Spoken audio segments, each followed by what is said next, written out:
So, hi, this is Ziyuan, and just stop and watch this video if you would like to find out the answer as to whether or not self-awareness is a skill and how you can develop it. So just imagine for a moment that you're in a heated exchange with your mom, you throw an angry comment at her, she throws back an angry comment at you, so this just becomes a very heated argument that you're having. But just before you're about to say something that you know you're going to regret for a long time, you stop, you pause, and you reflect, and you stop yourself from saying it. Now, my friend, that was self-awareness in action. So, children, they're going to have over 2,000 arguments with their parents per year.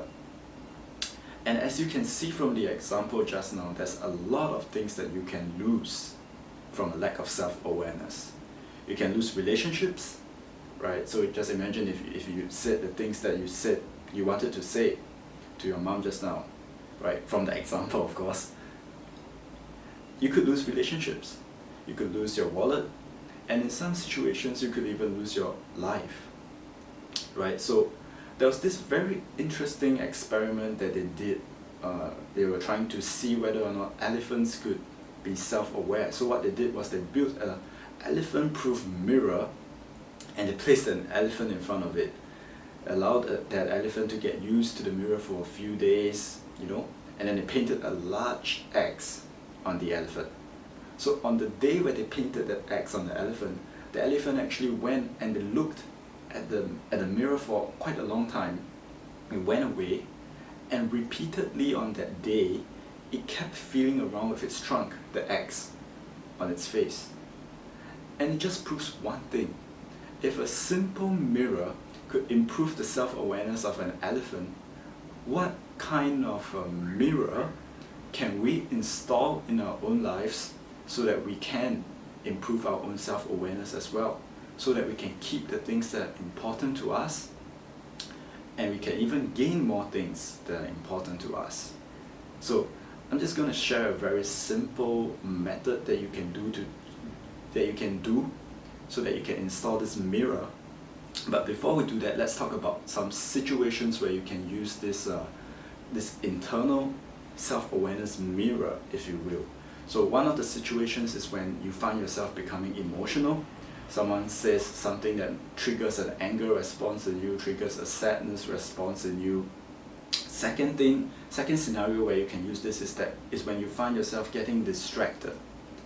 And the third thing is when you find yourself needing more focus, right? There's this task that you need to complete, but you keep moving on to other things that are irrelevant.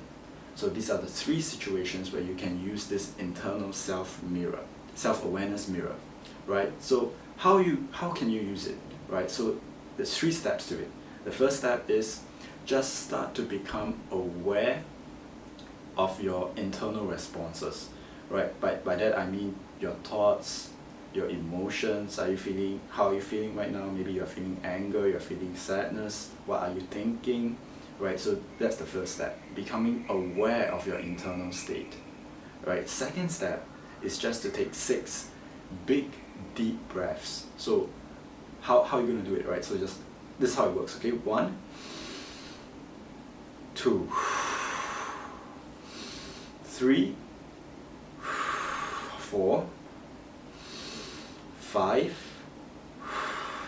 6. So with these 6 deep breaths, you want to take it from the stomach in. So you want to enlarge your stomach as you're breathing in, and you really want to feel the air going into your body. And the third step to installing this internal self-awareness mirror is, let me think for a moment, momentarily forgot. Right, is to choose your response. Choose your response, because the whole objective of breathing in and out of becoming aware of your internal state is to create this room of time where you can choose your response, right? So just like in a game, you can choose option A, option B, or option C. You choose your response. So maybe someone said something that made you feel angry. So instead of shouting at the person, you instead choose option B.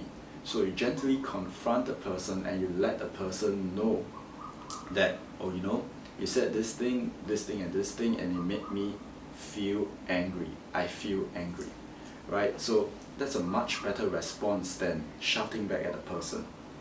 So this is just an example of what you can do to set up an internal self-awareness mirror. So I've actually created a resource on purposeodyssey.com/self-awareness, and I'll include the link in the description where you can find more tips, more answers to the question of as to how self-awareness is an overarching skill and what are some of the things that you can do to develop it.